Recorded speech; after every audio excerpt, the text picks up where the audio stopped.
Presidente da União Brasileira de Escritores no Rio Grande do Norte, Eduardo Gosso, muito obrigado pela sua presença. Tudo bem com o senhor? Tudo bom, J. Pinto. Agradeço mais uma vez a acolhida que a TV União tem dado às atividades da União Brasileira de Escritores no Rio Grande do Norte. A União Brasileira de Escritores planeja organizar uma palestra aí sobre a questão da nova ortografia. Eu queria que o senhor falasse um pouquinho para a gente como é que o que é exatamente esse debate, essa palestra. Bom, como a União Brasileira de Escritores, né, representa os escritores, então nós queremos ver detalhadamente como é que a língua portuguesa, né, ficará. Isto porque esse acordo ortográfico ele vem sendo discutido há 10 anos. No Brasil, o grande filólogo Antônio Aires foi o responsável, né, pelo português falado no Brasil, e João Malaca, em Portugal, pelo português falado em Portugal, falado e escrito. Mas o grande ganho deste acordo é a questão política, onde a língua portuguesa, a partir de então, terá mais visibilidade pelo mundo, porque fica muito difícil nos fóruns internacionais. Portugal escreve de uma maneira, o Brasil escreve de outra. E agora com a unificação vai facilitar a vida dos que falam a língua portuguesa. Quais são as principais diferenças no falar português e no falar brasileiro? Olha,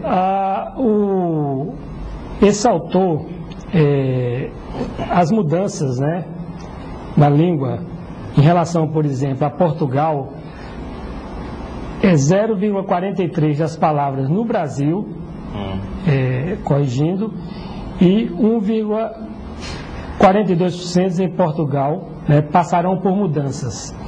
Por exemplo, os acentos vogais, né, nas palavras como voo, né, e os tritongos deixam de ser acentuados, como nas palavras assembleia, ideia, né, voo, que tinha o chapeuzinho, cai, né? Em Portugal, perde, por exemplo, ato, que se escrevia acto, teto, né, tecto, optum, né, ótimo, Egipto, Egito, né? E as palavras duplas, conosco, comumente, né, ficarão unificadas. No entanto, né, algumas divergências ainda persistem, como, por exemplo, a palavra Antônio, né, não houve acordo entre o circunflexo, né, e o acento agudo. A palavra gênero e gênero, né? Com e sem acento? Não. Em Portugal se diz Antônio, né, com agudo, no Brasil usando o circunflexo, né? Isso aí não houve acordo entre os dois linguistas e permanecerão diferentes, né? Mas, por exemplo, em relação à sintaxe, né, em Portugal se usa até o fim, né, e no Brasil se usa até o fim, né? Então, essas são algumas das mudanças que o acordo vai selar. Agora, esse acordo ele será implementado gradualmente até 1911, para que as editoras, né, o mundo editorial, possam se adequar sem sofrer prejuízos financeiros.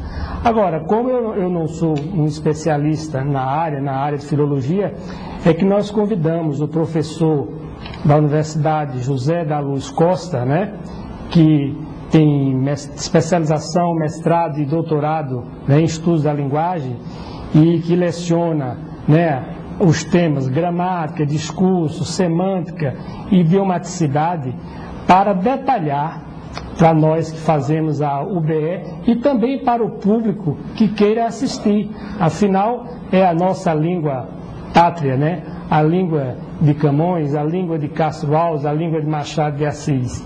E o professor José da Luz da Costa, que é um especialista em linguística, né, em filologia, ele vai discorrer com maior propriedade sobre esse tema. E nós estamos convidando a todos para participarem, né, desse evento promovido pela União Brasileira de Escritores, no Shopping Midway Mall, né, na Livraria Siciliano. A palestra, dia 1º de outubro, quarta-feira, né, a palestra começa às 18 horas e em seguida vem o lançamento do livro, às 19, Tradições e Glórias de Mossoró, do intelectual Nestor dos Santos Lima, né, que é este livro aqui.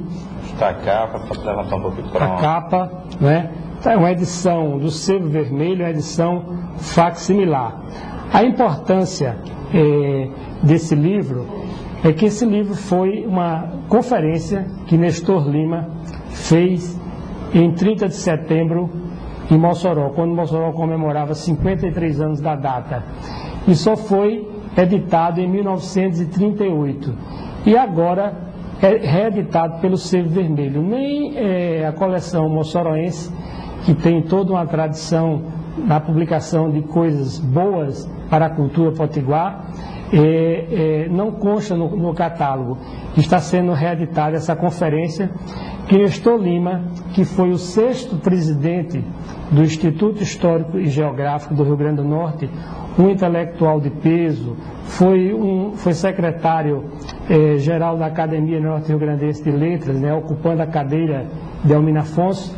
Ele fez na cidade de Mossoró, abordando, né, o tema a libertação dos escravos, já que sabemos que Mossoró libertou os escravos 5 anos antes da princesa Isabel sancionar a Lei Áurea, né? E também tira, né, do esquecimento este grande intelectual potiguar, tio avô do presidente atual do Instituto Geográfico, né, Histórico Geográfico, Dr. Enélio Petrovic, né, Nestor Lima, que durante 32 anos presidiu a instituição cultural mais antiga do Rio Grande do Norte.